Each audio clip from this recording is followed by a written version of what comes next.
Ladies and gentlemen, I give you tinfoil of the heavy-duty aluminum variety.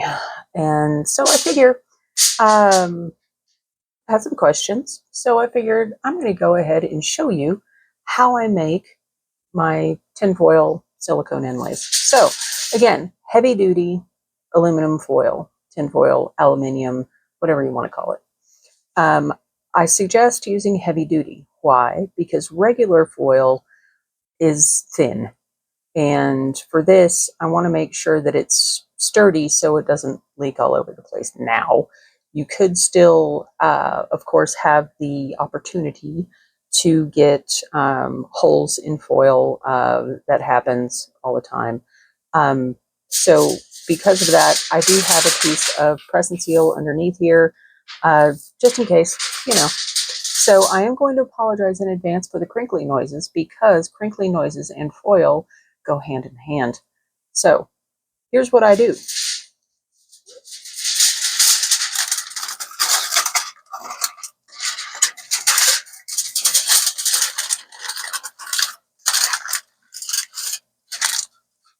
Really, really very high-tech stuff, by the way. High-tech. So basically just get it in the shape, or whatever you want to call it, pattern, that I want it. And now you do have to be cognizant of how much you crinkle it up, because the higher the peaks, obviously, the thicker the silicone is going to have to be. So if you want really high craggles, it's going to be a thicker inlay, much like this rather questionably shaped mold that I made. You can see it's a geode with the dips and valleys and whatnot, but it is rather thick.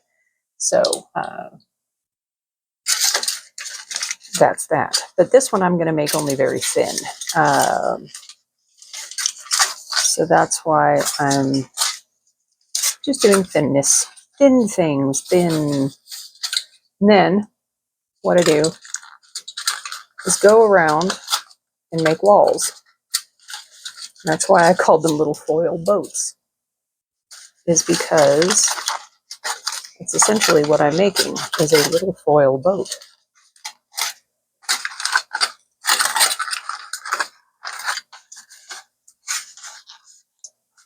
So there we go.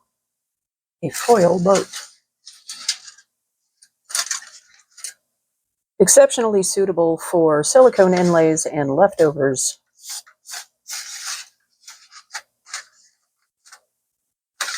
All right, so here we go. And now I have shiny side up because I want it shiny, obviously. Now, if you wanted to, you could use the matte side. It's up to you, whatever you want to do. It's your inlay. You do your thing. I'm just making sure that my sides are well and high enough to hold everything in. So there's that. And what I have here is 2 ounces of my T-Expert 10A silicone rubber that I have run through the debubbler for about 5 minutes. Now, if you don't have a debubbler, or you don't want to get out your debubbler or whatever, silicone will degas itself very well on its own. It has a work time, generally speaking. I can speak for this particular silicone specifically, that it has a work time of about 40 minutes or so. So you can let it sit and degas on its own. It's up to you.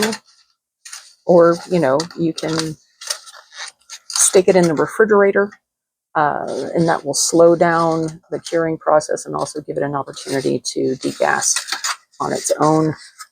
You know, it's really, it's up to you. So I want to make sure that this is as flat as I can get it around the edges, so it doesn't, you know, end up with a wonky shape. on the bottom, because I do want to make sure.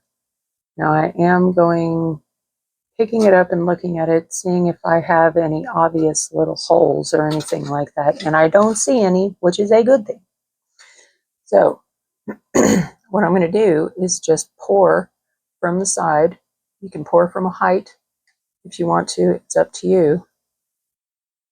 And just let the silicone take over. And I'm just going to slowly move it in. Now, silicone, like resin, will find a way. It self-levels, and it will work its way into all of the little craggies and bits and niblets and whatnot of whatever you're putting it in. So, everybody say hi to HandCam.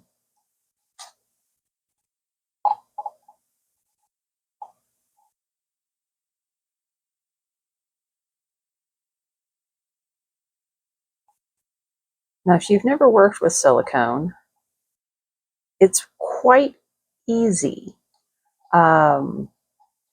Just be cognizant of your environmental factors and whatnot,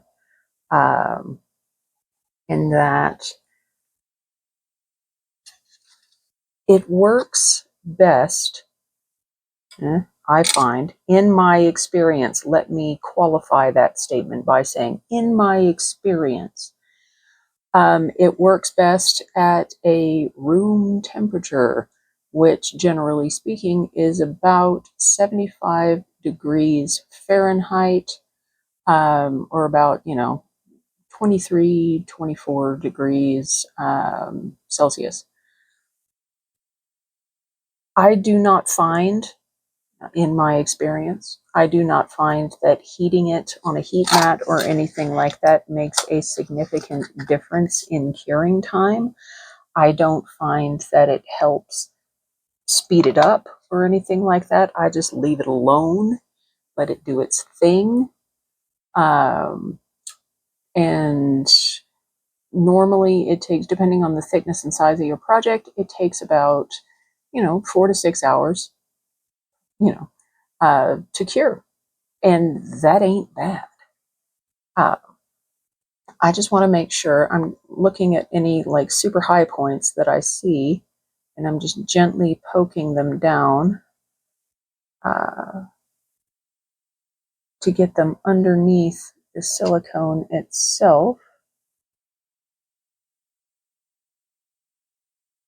And I don't see any super high points, like super totally sticky outy bits. Sticky outy bits? Is that a thing? Yeah, I think so. Anyway, yeah. So I'm not going for any, I'm not being terribly pedantic about this, or in layman terms, anal about this. This is just, more of just a hey, people have asked me how I do this, so I'm going to show you. And if I get a cool inlay out of it, awesome. But I find this a lot easier, in my opinion, than trying to do the whole, stick crystals to resin and then wait for that to cure and then pour the silicone over it and everything. I was looking for an easy way to make, craggly silicone inlays that look neat. And I came up with this, and it seems to work. So, and if you saw my amethyst tray video, and if you didn't, I'll link it somewhere, up there somewhere. You saw what it looks like, or one of the big ones, what they look like. But at any rate, I am going to let this cure, and we'll demold it and see, or defoil it, or whatever you want to call it, and we'll see how it turned out. Just poking, making pokies. All right, so I'll see you guys then. All right, guys, time to get it out. So let's unfoil. I do want to be careful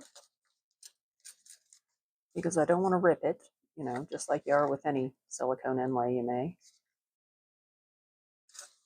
In any mold.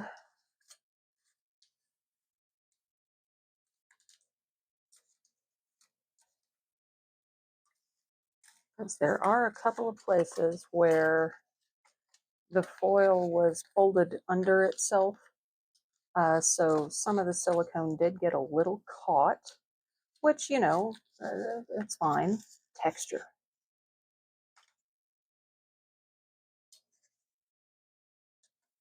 All right. There's a couple of little thin bits that I want to be careful with.